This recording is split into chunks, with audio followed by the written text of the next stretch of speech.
Good morning, good morning. Oh, you can't even see the top of my head. Hang on a minute. Let's just lower me down a little bit. How are you, everybody, this morning? It is Thursday morning down here in New Zealand. That's a bit better. Still can't really see the top of my head. It's nice to see you all jump on. Let me have a look in the chat. And I love it when you say, I'm here, thumbs up like that. I'm here.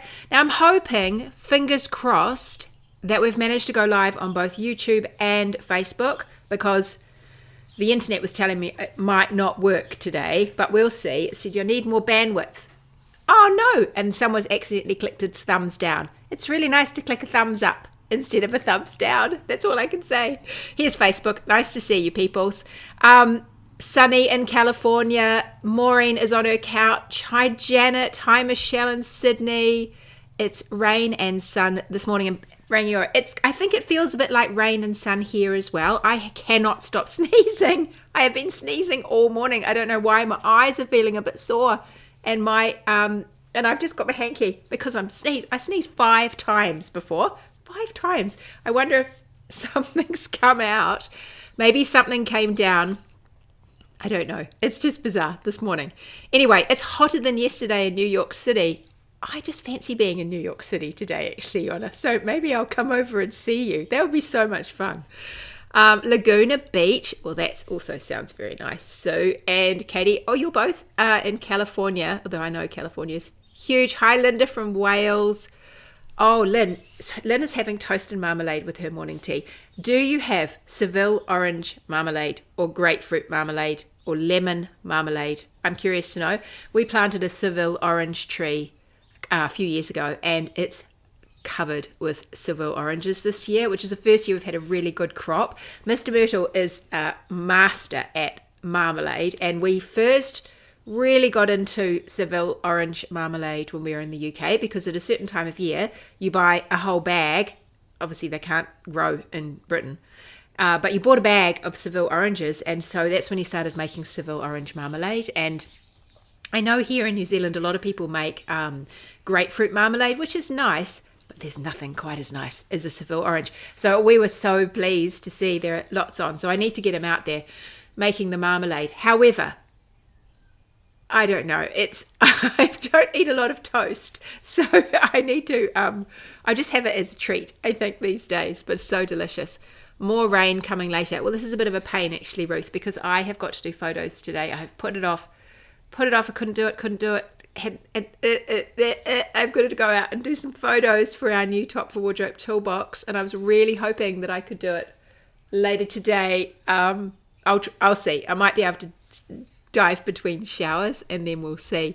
Leslie, it was you with the thumbs down. You took the switch off and it added, oh good, and you added the thumbs up. That's nice. I always love the thumbs up. It's wet where Jenny is, and it's a grey day in Wellington, but you haven't got any tsunami. Who got the 6:30 a.m. alert on their phone in New Zealand this morning to tell you a tsunami was coming? Did you? We all got it yesterday, and I don't think there was a tsunami. And then this morning, 6:30 this morning, there was a tsunami. My kids said that they were in lectures yesterday, and they got this alert, and the whole lecture theatre went off with alert telling them that get to high ground. So anyway, there isn't a tsunami. It's nearly bedtime. You're just turning your love bug heel. Oh, that's so nice, Charlotte. Oh, there is pollen in the edges of the puddles. Oh, it could be what it is. It's just hit me today. I used to get a lot of eczema when I was a kid. I haven't had it for a long time. And I never really got hay fever, although I have noticed I've had it since we've moved back to New Zealand. Not that I get hay fever, but I notice I get a post-nasal drip. I notice it from the videos. I didn't even know I had it. And I go to edit things, and I'm like that all the time. It's such a pain. And my voice gets very weak, and my eyes start getting a bit sore. It's really strange how it affects you. Oh, good, you have got room, Yona. I will be there. Okay, it's so nice. It's allergy season in New Mexico. Oh, it's such a blast, isn't it? You're cold in the Hunter Valley. Oh, but curl up. Lemon marmalade, says Lynn. But you love Seville marmalade. Yeah. Look, I think it was Morgan who gave me a jar of marmalade a few years ago. It had carrot in it. It was absolutely divine. I made that last. That was absolutely divine. And here's Di. And Di, I am going to send you an email I meant to do it yesterday and I'm going to do it today. So I will send you an email today. It's foggy in the Waikato.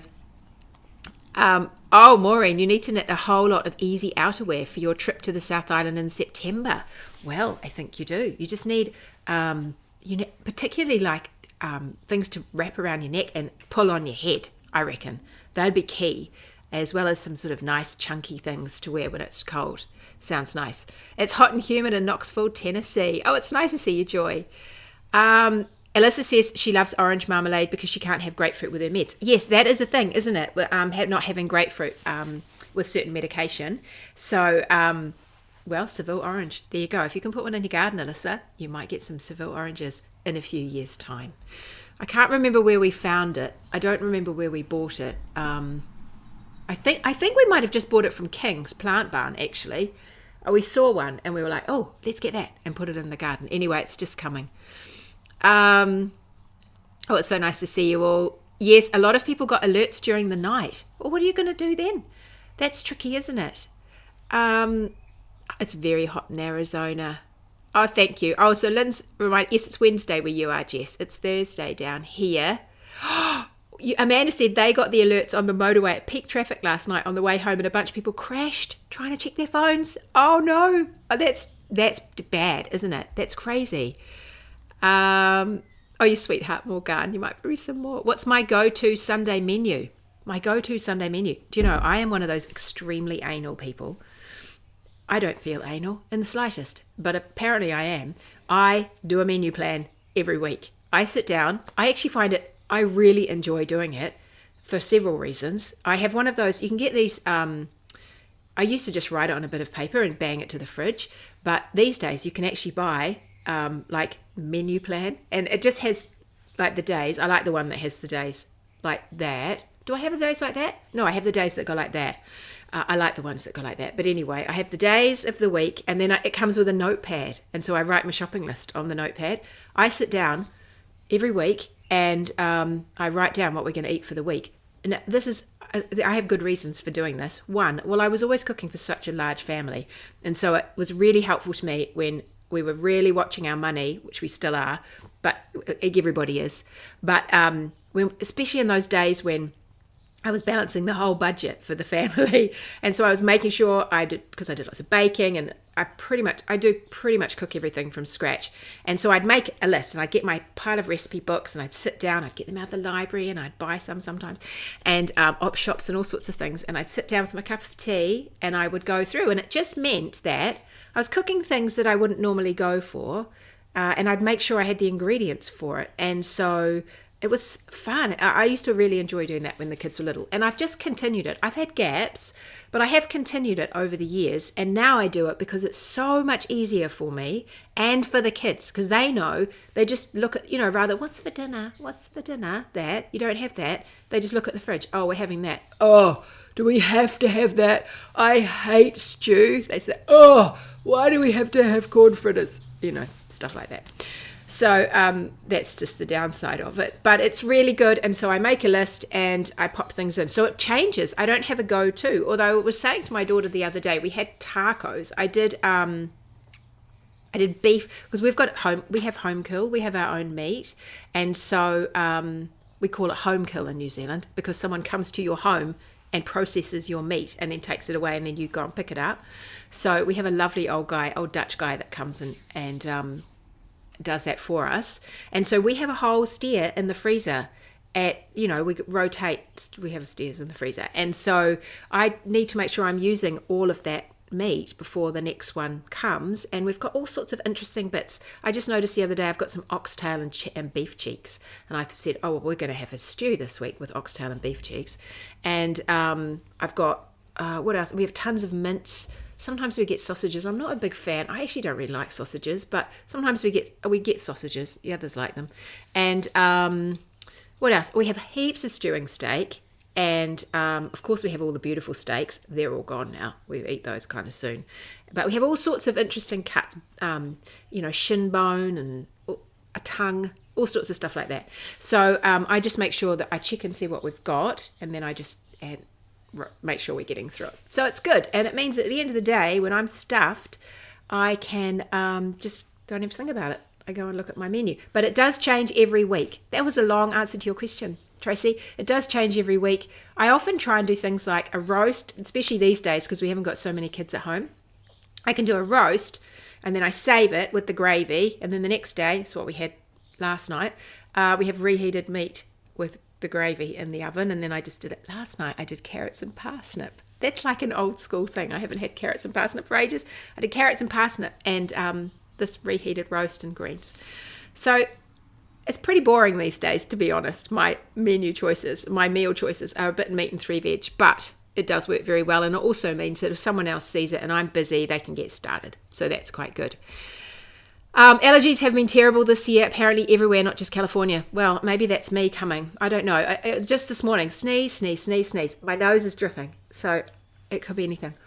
Becky makes a mandarin jam, sweeter than marmalade. Oh, that would be nice, Becky. We've got a mandarin and we've got an ugly fruit. The ugly fruit are actually really nice. They're like a cross between, they seem to be a cross between oranges and mandarins. That a sort of strange cross. They're really lovely. But we've also got clementines. We've got 2 clementine trees and I make clementine cake. Nigella Lawson has a great clementine cake recipe. And I love, you just cook up clementines, the whole house smells of clementines. Because in England at Christmas, clementines would come for Christmas. And they're lovely. They're much firmer skin. And ours don't really have pips in them, our clementines. I'm not sure if they normally do. So every now and then you'll get a pip, but not really. But they're nice. They can be reasonably big, but often they're kind of little, just little hard mandarins, but they're different. But they'd be nice. Oh, it's pouring in Cape Town. In Cape Town, it's just after midnight. Oh, I should crack on, shouldn't I? I'm just jabbering away. Alyssa said she's got an orange tree. Oh, yes, it took 3 years for small crops before we got huge crops. It's currently covered. I don't know about you, Alyssa, but I think it's a combination of rats and possums that decimate our orange tree. And you grab an orange off, and it's a hollow shell, and there's nothing in it. It's like there's a hole, and they've eaten the whole thing out. I'm pretty sure it could be I think it might be rats. But, oh my gosh, it's so frustrating. So you have to be quick to the oranges here. So Tracy said she used to do that too with the menu plan. Yeah. Janice says, my daughter does a menu plan, a whiteboard attached to the fridge, no questions about what for dinner and last minute changes. And it's easy to do a shopping list. I 100% agree. So, and everybody knows if something's running out or has run out or you need something, you write it on the shopping list and then it's just there. It just removes a whole layer of thinking for me. It just removes it. I don't have to think about it anymore and it's done. And we get to eat things that I'm not really always making. Like the other night we had a prawn stir fry. That wasn't out of my freezer, but I had some prawns in the freezer and we had some rice noodles and I thought, it was prawn and ginger. Absolutely beautiful. So that was nice. What are beef cheeks? They are beef cheeks. That's what they are. They come off a beef from its cheeks. So they are, I don't know if you buy beef cheeks in the supermarket. I've certainly never looked for them. But it's just something that we have. We have all sorts of strange bits because Smilled, the guy who does our home cook, says, do you want, I don't even know if I should say, some of you might be vegetarians, but he asked me if I want all these parts. I mean, yes. Like we get bags of the fat. And so he puts it into little pallets for us. And so we can render down all the tallow. And so that's what I cook with often, jars of tallow, because it's just so easy and it just all gets... Mr. Myrtle does that. He's great at these sorts of things. He renders it all down in the slow cooker and then you can scrape off the top and we just have jars and jars and jars of tallow. And I actually keep those in the freezer and then I grab them out and we're almost out. We've got about 3 jars left at the moment and I notice we've got another, I think 1 or 2 bags. I think I took one inside, so we might just have 2 bags of fat pellets left. So we need to render a whole lot more. It's very fun. Oh, good. Yes, great idea. You just planted a clementine. Oh, Wendy, that'll be nice down with you. Osso buco. I don't know how you say that. It's really good with the beef cheeks. And Amanda, you would know because you also have home cook. And I think Yvonne, you might too. You say beef cheeks are divine. Well, I just slow cook them. You can.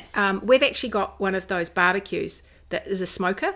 And I tell you what, that is just out of this world delicious, because we often do the brisket on that, and but beef cheeks on that is In fact, I should probably tell Mr. Myrtle to do the beef cheeks on there. It's really nice. They're extremely rich. Beef cheeks are so rich, and so it's a bit like brisket. Brisket's much fattier, so you're full. You see a piece and you think, oh, that doesn't look like a lot, and then you're really full, really, really full.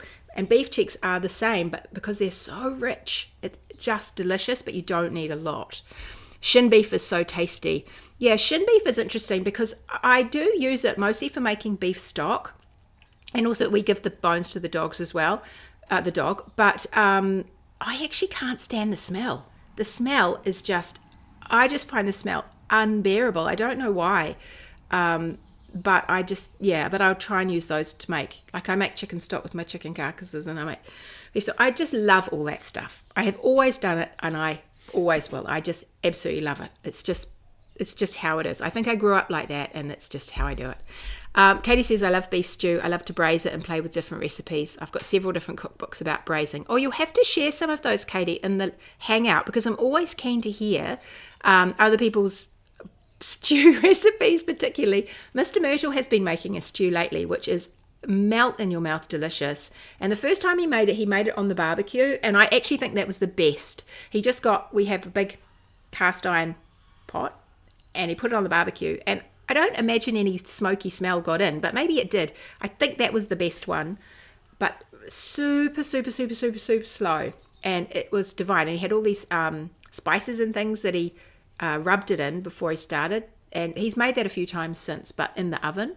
And it's divine, really, really divine. And then you just throw in a few little potatoes and carrots at the end, and just have it with a broccoli or silver beet we have down here. A lot of silver beet, which is a bit like chard. It is sort of a chard, but much fatter, big white thick stems. Anyway, it's delicious. Carrots and parsnip mash. Yeah, carrots and parsnip mash. That's what I did. I boiled carrots and parsnip, and I mashed it together. And I love it. I love it. I grew up on that. Tracy's glad she just ate dinner. You want all my ideas too.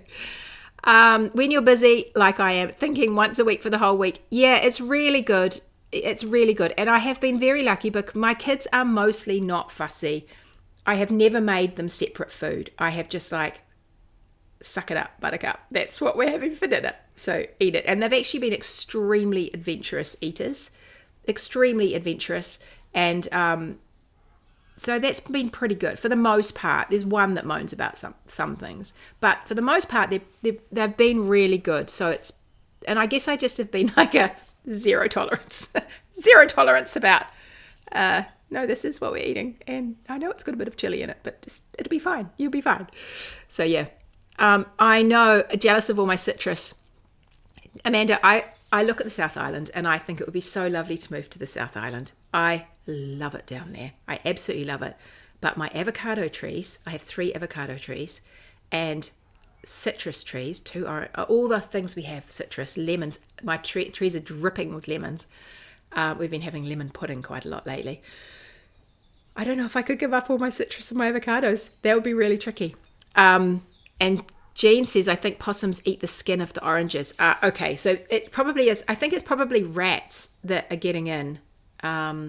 They're pretty immune to the rat traps we have out there, I have to say. It just is what it is in the country. It's just crazy. An orange squeezer with a tot of rum. I thought it said a lot of rum at 4:30. Add some ice. Very nice, Yvonne.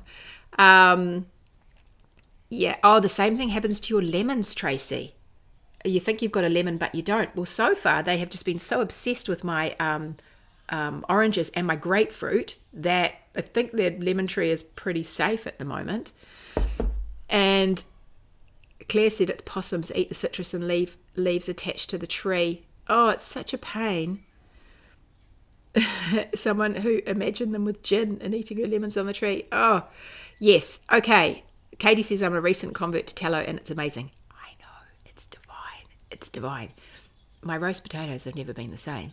They're absolutely divine. And so with my roast potatoes, I melt some tallow in I boil the potatoes, chop them into big chunks, boil them, and then give them when they've boiled, sort of drain them out and then give them a shake so they get a bit, buffly. And then I melt a couple of tablespoons of tallow in a roasting dish, and then I just pop the potatoes in and give them a little toss in that. You can do the same with chips, and then pop them in the oven, and ooh la la, there's nothing beats it because they're soft they're cloudy in the middle and then crunchy on the outside. It's absolutely the most delicious roast potatoes. So love it. Oh, your grandfather was a butcher, Yona. Oh, that's good. Okay, we should talk about knitting, shouldn't we? Okay, let's go down. I'm really seeing all your chatting here about shin osso bucco. Okay, Amanda and Morgan, you're gonna have to tell me about that, and I have to remember that. And you love eating the marrow. Yeah, I love marrow, but the smell is just a bit tricky. Okay, beef carbonade. We could, if you guys want to go and have it, we could have a little thread in the hangout, and you could say, here's some great recipes. That would be great. I'd like that. Oh, Bernadette, it's good knitting weather, buddy. Got a lot to do. All right, there's so many. That is a good idea. Leslie said that her kids had one night a week to cook and plan the menu since they were young. Started out cooking with them until they're older, and they're all good cooks now. Yeah, I didn't do that. That was a mistake, Leslie. You are right. That is right. I will tell my children to do that with their children. I didn't really do it. I have some kids that are really interested in cooking and others that are really not interested in cooking. And I am my third child, a girl, she is an incredible cook. She is really good, and she naturally wants to do it. She's particularly a good baker. And because we don't eat gluten here, and not a lot of dairy, not really, then I've got a couple of cookbook books for her, and she has just mastered doing some absolutely beautiful things. And the book is by a woman, I can't remember her name, but the brand is the Loopy Whisk. If you are interested in doing gluten-free cooking, the Loopy Whisk, she has got a couple of books, and one of them tells you how to put blends of other things together to make alternative flours. Absolutely divine. Absolutely divine. So she's really good at that. Yeah. And, my son thinks he's a master at cooking steak, which he is quite good at cooking steak, actually. But, that's an expensive thing for him to always want to be cooking. Pressed tongue. We used to have tongue in our school lunches when we were kids. So I grew up eating tongue. I just love tongue. But I'm the only person in this house that really likes tongue. What is a New Zealand traditional dessert? Well, we would say it's the pavlova. We would say pavlova. Australians would also say pavlova, but it's actually a New Zealand thing. And but no, the other thing that's traditional here, lots of oven puddings. I think a lot of it is British historically. So things like a sponge pudding with a sauce underneath, almost like a self-saucing chocolate. But here, one of the things that we have quite a lot that's a bit of a traditional one is a lemon pudding. And so it's like a light sort of a lemon, what is it called when you make an egg thing? I've forgotten what it's called, like an omelette, but it's blows up. Anyway, it's a bit like that, but it has a lemon sauce, and that's nice. And what else? Well, I grew up having custard, although we use custard powder. I grew up making custard with custard powder. I've only made real custard a couple of times with cream, but we don't really have that now because we use almond milk for making custard and putting eggs in it. And but when I grew up, and tapioca, I grew up having things like that, and my kids have had quite a bit of that, but not so much in the last few years. But yeah, and sago. Did anyone used to have sago when they were kids? And bread and butter pudding, those sorts of things, and stewed fruit, and those kind of things. I don't know. Other people might have other ideas. Sorry, I'm making you hungry. I've just had some scrambled eggs for breakfast. I have 4 children. And then in the last few years we have scooped in one more. So he's not actually our child, but he lives here when he's not at university. So that's good. We've got him as well. Apple crumble, of course, crumbles, and berry crumbles. We have a berry here called a boysenberry. I guess some other people have boysenberries, but boysenberries are like a big thing here. And so about apple crumbles and boysenberry crumbles and fruit crumbles and sponge tops as well. So you have hot fruit and then you put a sponge top on it. That's nice and quick and easy. And it's just equal quantities of flour, sugar, and butter, or variations of that, coconut oil and sugar and some sort of other flour. And you mix it up like a little batter and put that on, blop that on hot fruit, and that makes a sponge top. So yeah, souffle, that's what I was thinking, a souffle. A crumble or self-saucing pudding. There we go. And lemon meringue. Yeah, you're a vegetarian. Pavlovas are Aussie, says Margaret. Yeah, well, yeah, we make pavlovas as well. Okay, that's nice. All of the desserts you mentioned, you're a bit older than me. Well, this is what I grew up with, all of those things. And of course, steam pudding in a steam pudding. I haven't made a steam pudding for a long time, other than Christmas pudding kind of things. But yes, all of that stuff, very kind of old school, farmhouse kind of cooking. It's nice. Gay said, my mum made a delicious scone pudding with golden syrup self-sauce. Oh, Gay, that sounds divine. Everyone's arguing now. Pavlovas are Kiwi. So we're going to fight about the pavlovas until the end of time, whether they're New Zealand or Australian. But we love them here at Christmas because we have a summer Christmas. Pavlovas there are boxes and boxes and boxes and boxes and boxes of pavlovas at the supermarket. But I love a homemade pavlova. Nothing quite like it. Shall I talk to you? I've now talked for half an hour about food. This is actually a knitting podcast and a little bit of sewing. So I'll talk to you about some other bits and bobs. I have some questions, but first, I will show you what came off my needles last night. It took me a little longer than the end of the week because, I don't know, it just took me a little bit longer. I thought, I'll whip it up by the end of the week. Yesterday was Wednesday, and I got it off my needles last night, and here she is. This is called the Baystone sweater. She is unblocked, and so she'll settle down beautifully. I've done a rolled neck, and I have to remember to put it in the pattern, but this is just something to note. When I sewed down the rolled neck, which is actually done really beautifully, I'll just tell you now, it looks lovely, I only used the mohair, and it just kept it really fine around that seam at the neck. Do it nice and loosely. I actually get you to knit a row in the bigger needle and then bind off in a bigger needle, just knitwise, and then you end up with that little knitting that goes sideways. And you might be able to see, yes you can just see the mohair, and I only use the mohair strand to sew it down. It's fine. Mohair's beautiful and strong. And so that sewed it down. She's a very full sweater. I intended her to be a full sweater. I wanted something that was just, I could slop over. Oh my gosh, she's so soft.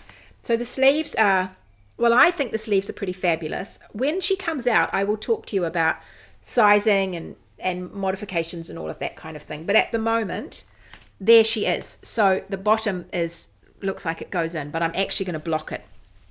I've done a lovely loose bind off, so I'm going to give it a nice block so it lies out.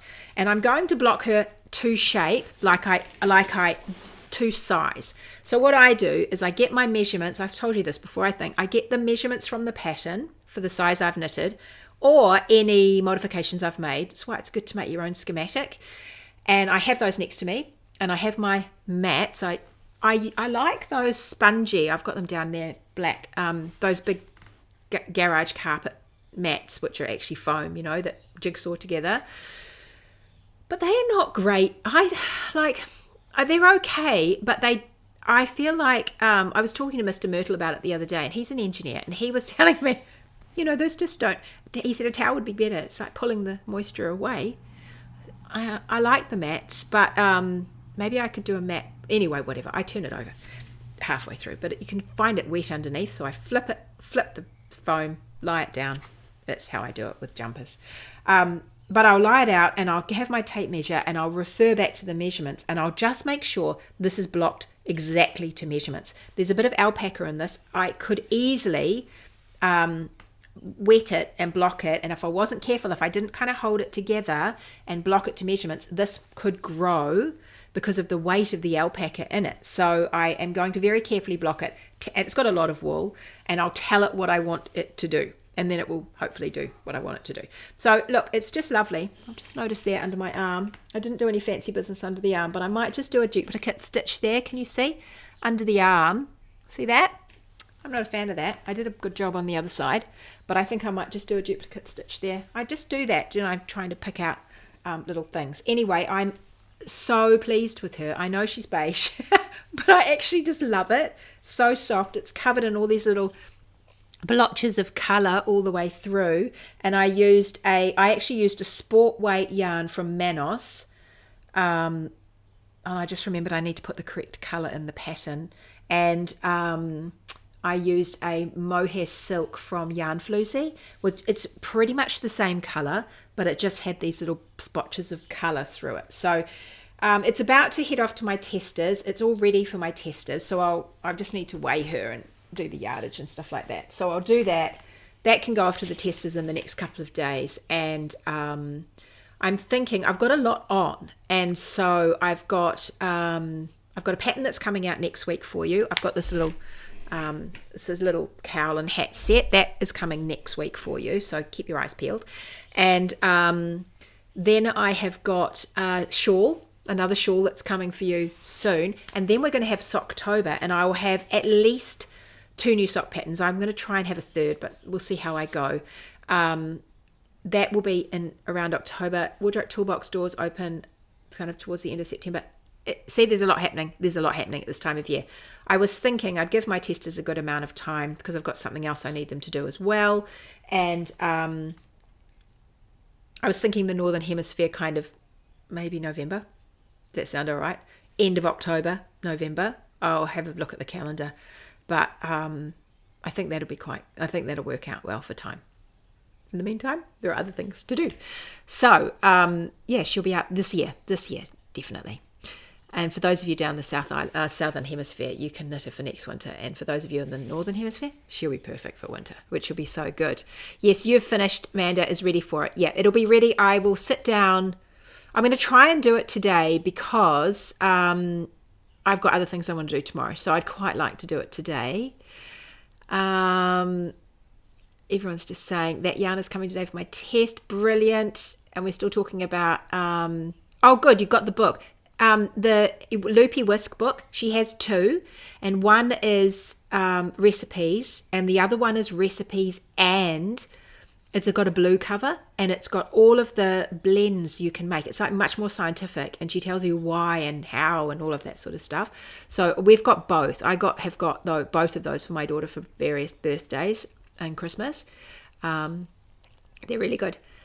Desserts were only special occasions. Yeah, well, the funny thing is, Jess, I've talked to my mum about this, and when we were kids, there were 5 of us, and my parents were living on a shoestring, and we had dessert almost every night, and basically it filled us up because we'd have dinner, and then, especially I had 3 brothers, they were hungry, and so we'd always have a pudding, and then they'd be full after the pudding, and a lot of milk-based puddings. So I think it was just one of those things that you had a lot of pudding. We kind of treat them like a bit of a treat now, but through the winter we have more puddings. In the summer we'd have different puddings, but in the winter it's nice after dinner to have something sweet and little. And years ago I saw Nigel Slater on the TV in the UK, and he served these most decadent, gorgeous puddings in these bowls that were like that big, like these tiniest bowls you could ever see. And I thought, that is genius. That is genius. And so years ago,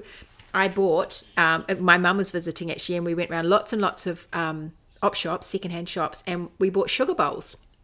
And so I have a stack of old-fashioned, pretty sugar bowls that we use for pudding bowls. And then since then, because they don't last, they break sometimes. And so since then, I also got some little Polish bowls, and they're just little, with that sort of traditional Polish print on them. And then more recent years, you can see in the shops, and I think you're meant to like clean your fingers in them or something, but you can get these little bowls, and they've got pretty patterns on. I know places like Nude or Farmers here in New Zealand, I'm sure you get them all over the place, but they've got little printed patterns. They're often pastel colors, and they're just that big. And not even that, they're like that big. They're tiny little bowls, and that's what we have our pudding in. So it's only little. And I bought in England, because I didn't want a great big pudding spoon, dessert spoon to go into my bowl, because that seemed crazy because you'd eat it in like 3 mouthfuls. And teaspoons were too tiny, and so I found American teaspoons, and I bought American teaspoons, and they are somewhere between a teaspoon that I'm familiar with and a dessert spoon. They're in the middle with these American teaspoons, and so I bought like a dozen American teaspoons, and we still have, it's what we have with our pudding. And so we have our little tiny bowls with our kind of moderately small spoons, and then I don't know, it's just a total, your whole brain adjusts, and you're like, wow, look at that beautiful pudding, even though it's only this tiny amount. So that's quite good. Oh, good, you all love the jersey. Yeah, I'm absolutely thrilled with it. I have been so enjoying knitting it. I knitted on a 4.5 needle, and I've told you the gauge already. It's 20. Oh, flip. I think it's 28 rounds, and it's only knitted in the round, and it's fun. And this little pattern at the bottom is super easy and super, I just loved it. I thought it was gorgeous. So anyway, I am looking forward to, I just need it to get much colder now rather than warm. You've been buying fine and woolen embroidery thread from the local quilt shop, and it's perfect for seams and sewing down necks. Oh, Alexa, that sounds really nice. Would a flannel sheet over my blocking mats help remove the wetness? Yeah, that actually could be a good idea, because it just sits there, and so I'm finding I'm wanting to lift whatever is there. It's not for shawls, it's fine, because shawls are often, well, they're spread out and they're much lighter, but for a heavier jumper, it just sort of, I'm finding that they just sort of sit in it, in the wetness. So but I like it because you can pick the whole thing up. Like my little Rita, I just had it on one of the little squares, whole thing fitted on one square, so I could just pick it up, move it there, pick it up, move it there. That was quite good. Is your jumper knitted with the wools you showed us a few weeks ago? I think so, Maureen. I think I showed you a couple of times. I might have shown it to you. And oh, look, I've got this is what I used. I will show you now what I used, and then if you want to go and hunt down things, I can't tell you how much yet. I'll tell you that later. Oh, now why does it say? Oh, it looks like I've got two different versions of this yarn, but it came out the same. So anyway, I think that's going to be difficult to know. Look, it's this yarn, Heather, alpaca Heather, and they looked exactly, I think this is the wrong label. Because it's not grey. I think it is this, because the other one says grey. It's Toast, H705 Toast. That is the colour. It's not, because the other one says grey. It's definitely not grey. It's that colour.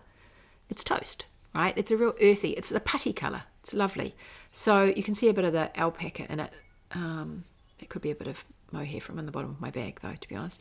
But that's the colour of the alpaca Heather from Manos, and it is 70% wool, 30% alpaca, and it's got 150 meters per 50 grams, so it's 300 meters per 100 grams, so it's a bit like a sport. But you can sub out a fingering, because as long as you're getting gauge with this is the other one. I used yarn floozy, and this is, oh, you can hardly see it on the back, mohair silk, and this one is called chai latte. That's what I got. And it's 72% kid mohair, 28% silk, and it's at 840 meters per 100 grams. So it's just a standard kind of mohair silk you'll need, and then some sort of fingering or sport weight. So mine, because it's a slightly thicker yarn, my gauge, even though it's open gauge, it's a relaxed gauge, but it's a worsted gauge. That's what I got, 20. It's like a worsted. So if you can get around 20, that would be great. But if you can't, just find the fabric that you love, make a fabric that you love that's in the vicinity, and we'll talk about how to find a size once you've got that. So the main thing is finding the fabric that you love. So see what you've got. I would use, in terms of yarn use, I haven't gone through and done all the sizes yet, but I expect to use loosely what you'd use for a DK jumper, because yeah, that's what I would use, because it's going to go a little bit further with the mohair added, but expect to use roughly what you'd use for a DK for it. When do you wet block versus steam block? I always wet block. Yeah, I always wet block too. I I steam block for things like if I'm testing, to be really quick, if I want to, like a demo, I'll steam block something. I just finished something recently and I've steam blocked features on it to set the stitches. But I would, what else would I do? If I'm knitting something like colour work or a yoke and I want to see how it's sitting, I'll steam block it. And it just is give it a quick block. But for when I'm finished, I always wet block. I can't think of a time when I haven't wet blocked. However, sometimes wet blocking will reduce any structure and texture that you might have in something in a pattern, like a surface pattern, and it will flatten it. And so if that's the case and you're knitting like a scarf or a shawl or even a garment, but remember you're never going to be able to wet block it if you steam block it. And that's the look you want because you're going to lose it once you wet block it. But if you have a shawl or a scarf or a hat, those sorts of things, and it has some nice bobbly texture that you love and you don't want it to flatten, then maybe steam block it instead of wet blocking it, and then it will keep some of that texture. So I think that's what I would do. I think that'd be nice. I love sweaters, but I live in the desert. Oh, Joe, that makes life tricky, doesn't it? I have a couple of sweaters and drawers, haven't seen for years. Oh, well, I just did a lot of socks. What about cotton things or silk or something? Like things that are like plant fibers? Could you modify some things to plant fibers? We've got a really good lesson inside Wardrobe Toolbox about summer yarns, I've called it. And it's all about all different summer yarns. And I bought a whole lot and I've tried them out. And we've talked about different plant fibers. And we've talked about all of the like rayons and the variety of rayons around, viscose kind of things. That was good. That was a really interesting lesson. That's inside Wardrobe Toolbox. You use a big black garage mats for your blocking, but I put a beach towel over the top. Yeah, that's probably what I should be doing, Kim. I think that's actually a good idea. Yeah. What is her name? The name? She's called Baystone. Baystone. I started thinking, she just reminded me of those sandstone columns. That, you know, those beautiful Roman or Greek tall columns with that carved, fluting carved out, and those beautiful, beautiful sandstone, I imagine. And it just reminded me a bit of that. And so I got to Baystone. That's what I thought. So she's called Baystone. There we go. Could I use a DK instead of a Sport Plus mohair? Yes, definitely, Michelle. Absolutely, 100%. Now, the thing you want to watch is, I will talk about more of this later, but just when you're thinking about yarn, the mohair, she has great texture, but the mohair dulls it. So depending on the look you're after, you could choose a yarn that either had more woolliness to it and more of a halo, even if it didn't have the mohair. You could have a more halo, even if you held an alpaca, because it's a lot less fluff. But it will dull the texture, which is what I have done. But if you don't use that and you use a really round, nice round yarn, that texture is going to pop. And look, you might love that. It probably will look amazing. It'll be it'll have way more structure to it. The whole garment will feel more structured. But if you used a DK and you did that bigger gauge, and so it was a bit more open, you can add back a bit of that sloppiness to it that way with it a little bit more open. Yeah, so it's just a matter of thinking, what do I want it to look like in the end? And so just using a nice smooth worsted spun yarn would give you lovely, lovely crispness. If you used a merino, it has the softness and you could open it up. So yeah, I think it would be nice. It's just a matter of my New Jersey, Baystone. Oh, Gay uses a towel on top. I think I might be late to the party with that because I used to use a woolen blanket and I ditched it, and I think I do need something. Yay, can't wait for summer. You've planted 42 strawberries, Jenny. Strawberries always come out just before my birthday. Absolutely divine. Wee ramekins are ideal for wee puddings. I agree, Rosemary. It's kind of, they're just fractionally, they're like half as big as that, or maybe twice as big as that, the little bowls I've got. The American teaspoon. Sharon, I found those in England, but I'm sure you could hunt them out. I think I found them somewhere like, where did I find them? It probably was somewhere like John Lewis.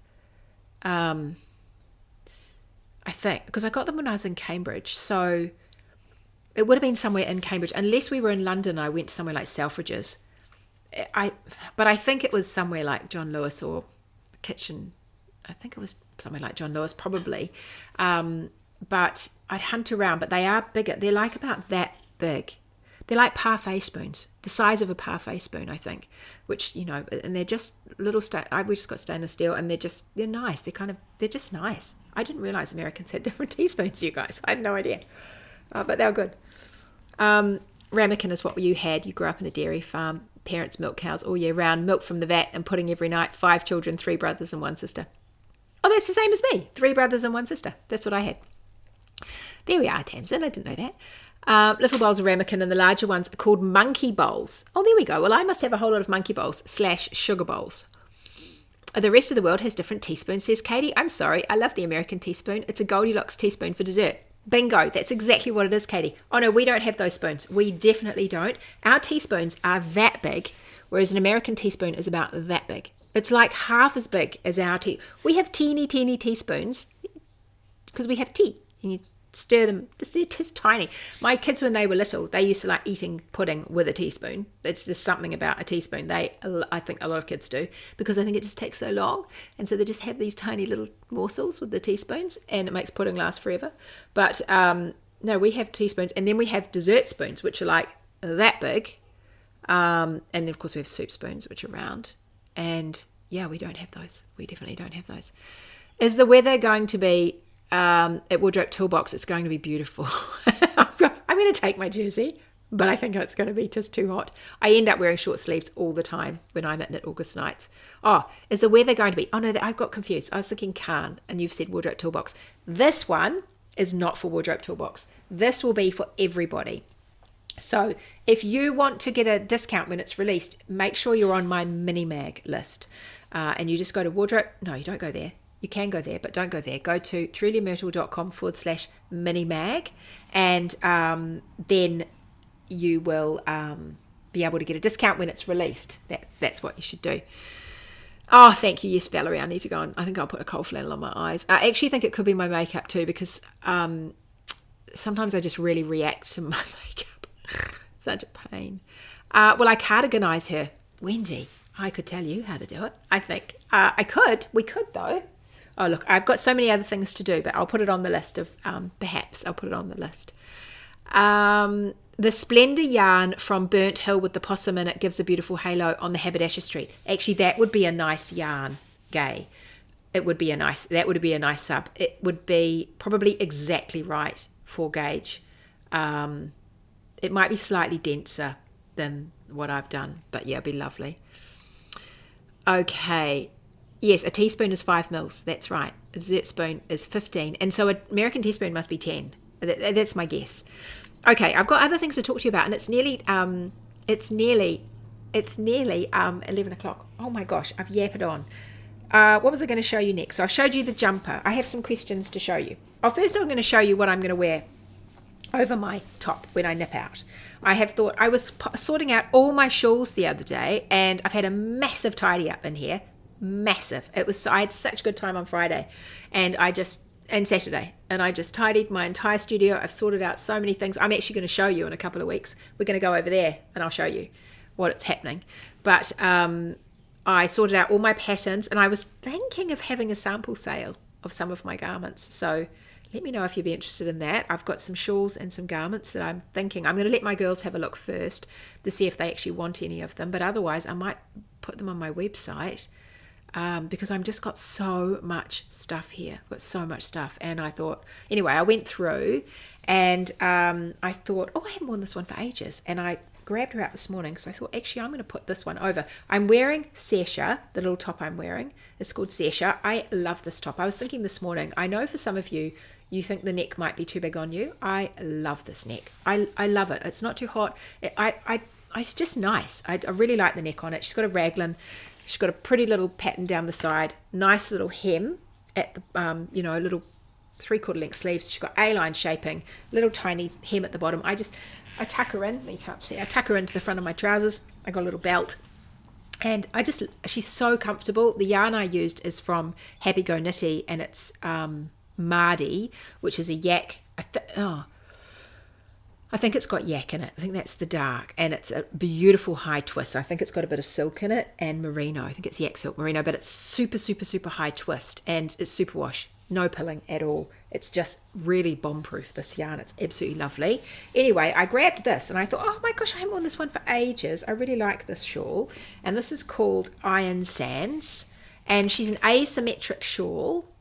And I thought, oh, I know she's just not quite the same, but I've got these silver boots that I haven't worn at all. I was supposed to wear them, and I haven't worn them all winter. So I got them on a sale, and I thought, oh, I might wear my silver boots on my feet. That'll be just a little bit different. Mr. Myrtle looks at my feet. Gosh, those are quite silver. Anyway, I've got little silver boots, and I thought this would be quite cool because it'll pull the silver out. And so anyway, she's asymmetric triangle. You just use three different colors.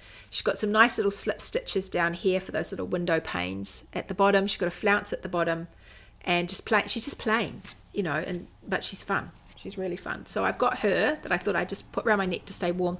I've got another version of this pattern. I don't remember my decision making around this. I have no memory of how this happened, but I had this one, and then I thought I'll do another one. I don't know why. And I did it. She's really similar, and she's called Flounce, but she has an I-cord at the bottom, and she has different stripes. I don't know what my thinking was around that. That could be the shawl that goes with Freya's Echo. Actually, these are your colours too, Barbara, aren't they? But yeah, so she is fun and just pretty. So I thought, oh, that's lovely. I think it's fingering yarn, and it's a silk. It's a silk merino, I think. And yeah, so I thought that's what I'm going to wear around my neck, and it just keeps my neck warm, and that's enough. I don't think I need long sleeves today. I think I'll be fine. I think I can just put that around my neck, and then I'll be fine with my silver boots on. You love matching knits to your shoes, or buying shoes to match your knits. Okay, I'm with you there. I like a shoe that does something interesting to my outfit, and so I try and put an unusual shoe in. I like that. Anyway, okay, had a couple of questions. Let's fly through a couple of questions. I was reworking the pattern. It ended up so different. Oh, I think that's what I did, was it, Amanda? I was reworking it with some different yarn. I don't know why I did that in the first place, but anyway, maybe you couldn't get the yarn or something anymore. I don't know why. Maybe I wanted another one, and I ended up making a totally different pattern. So they're similar. They're like sisters. This one is Iron Sands, and the other one is Flounce. You'll find them on my website. Okay, so I've got a couple of questions here. Some are real quick. Rachel says, this isn't exactly a knitting question, but one about the fringe bag I made, which is this. I have the same kit and wondered if I was able to sew the leather strap in with a denim sewing needle, or whether I had to get a special leather needle. I used just my denim needle. In fact, that was the least of my problems, this leather. It's lovely and soft, very, very soft. It just flew. I say that, and look, it's actually jumped a stitch. But it just flew over. That was actually fine. That was absolutely fine. So I just used the denim needle that came with the kit, and I sorted out all my sewing needles the other day. I put them all in a lunchbox with different box squares. I've got a lot of denim needles, I've realised. A lot. And I've got quite a lot of twin needles. So obviously I need to do something with denim and twin stitching. But yes, that was absolutely fine just with my denim needle. What is the name of the top I'm wearing? This is called Saoirse. And whenever I go to write it, I just have to relieve my brain of any spelling thoughts and just go for it. And I know it has pretty much all the vowels in it. Saoirse, it's Irish. Saoirse, I think. It's on my website though, Saoirse, and it's on Ravelry. Okay, next question from Lee. She said, doing a tubular bind off after separating the knits and purls on separate needles, and I'm doing my Kitchener, and my work is slanting upwards in comparison to the 1x1 rib. And I was like, I couldn't really visualize it, but when you're doing a tubular bind off, you end up making your purls there and your knits there, right? And then you join them like that. You graft them over. And it ends up looking, I grabbed a couple of jerseys out that you do it. And so I did a tubular bind off on Ginger Snap, this little one here. She's just a nice little plain jumper with the interesting, she's got dog hair on her. She's got interesting little cuffs and band. And the tubular bind off looks like that. It goes over. It's lovely, lovely, lovely. So it just goes like that over the top.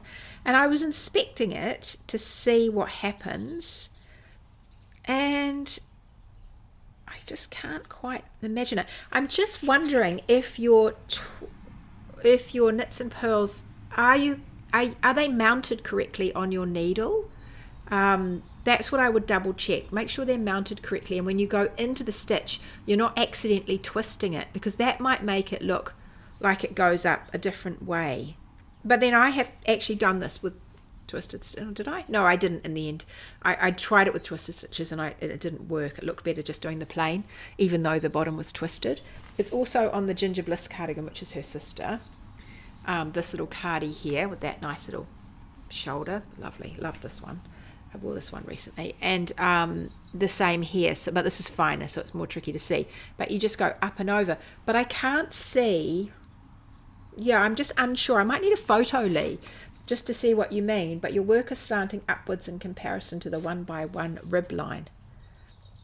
I'm not sure where it would go upwards, but it is meant to go like that. So if it's going like that, that's all good, because it's meant to go like that. But if you maybe want to send me a photo, but I'd love a tubular bind off. They're really good. They can take so freaking long to do, can't they? But I think it's worth it. Okay, Patricia, she said it's not really a question, more about Hiyahiya needles. I got one out to show you. This is a Hiyahiya needle. Last year I was in Wardrobe Toolbox and I asked about what needles to buy. You and many of the members advised Hiyahiyas. My granddaughter was buying a set for me for Christmas. Well, she did, and I just want to say how delighted I am with them, and I can fully recommend with them. But now she's got a bit of a shoulder injury and she's not knitting as much as she did. So these are Hiyahiyas. They had their trademark blue cable, and I actually use these for the hem on this jumper. I've just been using them. And the thing I love about them, look at, can you see? Can you see how that's twisting? It swivels. It's got a swivel tip. So it actually twists up here somehow. And it actually, it moves around. It's not untwisting. It just is a twist. It's a swivel. I love it. And I think the colour of the cable is so pretty. And I find that they're not kinky, although someone was saying to me the other day that they like the Shawl cables better because they think they're not is kinky. So I don't know, it's going to be personal preference. I do love these. I think they're really pretty. I haven't got many, but I am tempted to get a few more. I've been really thinking about it lately. I'm not going to right now, but I think I don't know, I can't decide because I have got so many other needles. But this I love this twisted. I'm pretty sure Chagu might do that now too. I haven't tried any like that, but they're good. I wanted to also let you know about someone emailed me and told me that she had problems with her needles untwisting. I think we might have talked about it on the podcast recently, and her needles just kept untwisting. And so what she's done is she's put a tiny dot of blue tack inside the needle and then wound it up. No more untwisting. So there we are. I thought I'd tell you that to add to your little box of tricks. Okay, last question. This is from Jenny. She said, good morning. I have purchased the dirty lace pattern. That's this one. Look, I'm so prepared today, you people. This is dirty lace. She is a lovely shawl that just goes on and on and on and on, and she changes colors all the way through. I think I use 4 colors in this one. 1, 2, 3, 4. Yeah, I use four colors, and I just used a sock yarn for this. Lovely. You can make her quite slinky. She's got all these fabulous big holes. I really must do. I'm about to do a shawl, but I would like to do a couple of shawls before the end of the year. I just have a hankering for some shawls. So this is dirty lace. Jenny is saying, are there any way to access the previous knit along videos on this? Are you able to demonstrate the slip one with yarn in front? I can't seem to find any help on YouTube. So if you go back to the Hangout, I think that there are quite a few dirty lace tutorials together, and actually Morgan, you would know for sure, and I wonder, are they all tagged with the same name? Because if we tag them like hashtag dirty lace cow or something, then they'd be easy. If you put in the search for the hashtag, they could all come up. But I know Morgan did some fantastic tutorials on how to do some of the stitches at the time, so that would be really good to look in the Hangout over on Facebook. This is the Truly Myrtle Hangout. As far as the slip one with yarn in front goes, I'm going to show you right now, because have I got any real fat needles there? Because it's nice to show you on a fat needle. It's bigger yarn, but I haven't got any. This is my basket. So I've actually got yarn hanging off the side. This is my basket of quickly grab it and show you basket. But I have got some green. Beautiful. This is actually Lisa from Burnt Hill. This is the most divine. I'd like a whole jumper in that. But anyway, I've just been playing with it. When you slip one, let me just cast on a few stitches and then I can quickly show you. This is a horrible needle. Let's use this needle. It's a nice tip, but a horrible cable. You just slip it as if you're going to knit it, but you keep your yarn in the front. So it kind of is what it says. So you put your yarn in the front as if you're going to purl, and then you slip purlwise. And then you can move your yarn to the back. And it just keeps it with the bar in the front. I'll just cast on a few stitches. Okay, so here's my stitches like this. If I'll just knit one, and then I'll knit a couple, and then I'll slip one. So if I just say knit, this is where I need my camera. I've got a camera up there, but anyway, I can say knit, knit, and then I move my yarn to the front like that, and then I slip my next stitch as if I'm going to purl it. I slip the next one over, see, and my yarn is still in the front. Can you see that? Oh, I don't know if I can show you very well, like that. And let's do it again. Let's slip another one. So you leave it in the front, yeah, with yarn at front of needle, and then just slip it as if you're going to purl. Now in a pattern, and then the yarn is at the front, and you're going to have to move it to the back, and it can often create a feature with a bar across the stitches. In a pattern, if it says slip, always slip purlwise. If they want you to slip knitwise, they'll tell you. That's the rule. So if it says slip one, always slip it as if you're going to purl it, and then it will say slip knitwise if they want to slip it as if you're going to knit. And the way to do that is you either go in as if you're going to purl and move it over, or go in as if you're going to knit and move it over. And when it says W-Y-I-B, W-I-Y, actually this might have been with yarn in front or yarn in back. It'll be W-Y-I-F or W-Y-I-B. I just assumed it was back, front then, but it could have been back. And depending on whether it says front, you bring the yarn to the front as if you're going to purl, or if it says back, take your yarn to the back as if you're going to knit. And it's just, it's just an easy way to do it. What about the slip one with yarn in back at the beginning of the row? Okay, so what I want you to do there is we're slipping up the side of the shawl. We're creating a slip stitch. Apparently we're creating a slip stitch up the side of the shawl. And so when you start, you just start as if you're going to knit, and your yarn is at the back, and you just slip the first stitch. It's just it will work at the beginning of a row. You just slip it as if it's going to be purled, but you don't do anything to it, and you make sure your yarn is at the back. What it does is it creates a stitch up the side, and then you'll be working it on the following row. And it just means that you're not slipping it with the yarn in the front, because that will give you a different look. It will actually, I think it twists your stitch. So I can't remember what it does now. But if you have it at the back, it's just as you're just pulling it, and it just has that nice stitch like that. That's all you need to do. So you're just not knitting it. Or would it be possible to make a video? I'm sure it would be, actually, Kim. I probably could. I have a funny feeling I probably got videos like that somewhere. I can't think. Probably on my blog there are some old videos where I've showed you how to do it. But yes, I can't put my finger on any right away. But just slip. There's two instructions joined together there. There's the slip instruction, which you will always do purlwise unless you're told to do it knitwise. And then there's the with yarn in front or with yarn in back. And that just tells you, do you want your yarn at the back as if I'm going to knit, or at the front as if I'm going to purl? Would it be possible to make my new jumper in a plant fibre yarn like cotton or linen blends? I can't wear wool. I don't see why not, Kim. The only thing you'd want to watch is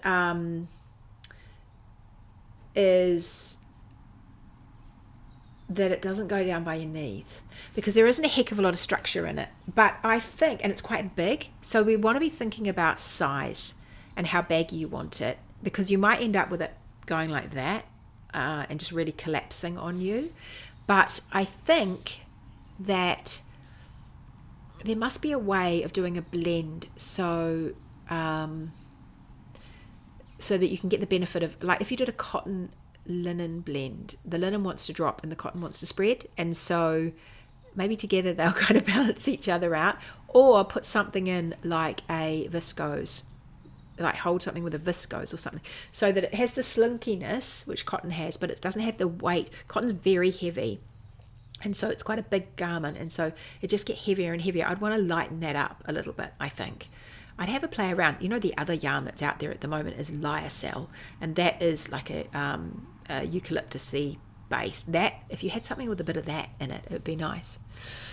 I definitely wanting to make some more shawls. I had no idea I had so many beautiful shawls. I have so many shawl patterns. I know. Oh, you're really kind. You just bought some. Yes, decide what yarns. We can talk more about shawls. I love shawls. I've done a lot of shawls. It's tricky sometimes on how to handle the yarn for the next stitch for a slip one with yarn in the back. Depends on what stitch is going to be. Yeah, that's true, Kim. You have to just stop and think about it, and hopefully the designer's thought about that. But it might be that you just approach it stitch at a time, and so you slip with the yarn at the back, and then if you have to purl, you move it to the front. Now I'm thinking, because in English style knitting, because I knit English, but if you knit continental, you might have a different way of doing it, the way you handle your yarn. But yeah, it's just, and I think your fingers get into a rhythm of it. So once you have a sense of what's happening, it's going to be easier. But yes, moving it back and forth, back and forth, back and forth like that can be a little bit of a challenge, I think, when you're getting used to something. All right, everybody, that is the end of my little talk today. And that was a lot of things we chatted about. I feel like I've got a hair that's come down here. It's annoying me in my face. I'll go and organise myself. It was so lovely to see you. I have enjoyed seeing all your comments today. And if you fancy giving me a thumbs up, that would be really nice. You could say, hi, I'm here. That's just what it means. Hi, I'm here. Hi, Carolyn from Victor Harbour. And I will see you next week. Same time, same place, more knitting chatter. We might also talk about cooking, and we might also talk about sewing, but mostly next week we're going to talk about, there's another one of those thumbs downs. I see them just flying in, but I think your thumbs have got the wrong one. So hopefully you're either saying, oh, I'm so sad. Yes, no, it was definitely wrong. It's turned into an up. So that's what happens. I see the thumbs down. I think people have just accidentally pushed the wrong button. Anyway, next week I'm going to talk to you about this gorgeous little hat, Maya, and a matching little cow. She is quick and easy and fun, and she is the cutest hat. She is my cutest hat right now. I love this hat. She is a wardrobe toolbox pattern, and wardrobe toolboxes, you already have her if you were in season something. I have to remember what it is. You go and have a look in your library. If you can see it there, you've already got it. Wardrobe toolboxes, you will be getting the cow. And I will replace the pattern with this one in next week. I'll replace it for you, so you will get it. So don't buy it. That's what I'm telling you. Don't buy it if it's in your library. For the rest of you, if it's not in your library, we've got a cutest little hat. She's going to come with a matching cow, and it'll be a good price for the two of them, and it'll be an even better price because you're going to be on my mini mag list at trulymyrtle.com/minimag, and I am going to give you a discount code if you're there. So next week we'll talk about all about that. We can talk about yarn, and we can talk about sizes and blah blah blah, all that stuff. It's going to be fun, and yeah, have a really, really happy week. I hope you do lots of knitting, and I will see you all very soon. See you later. Bye everybody.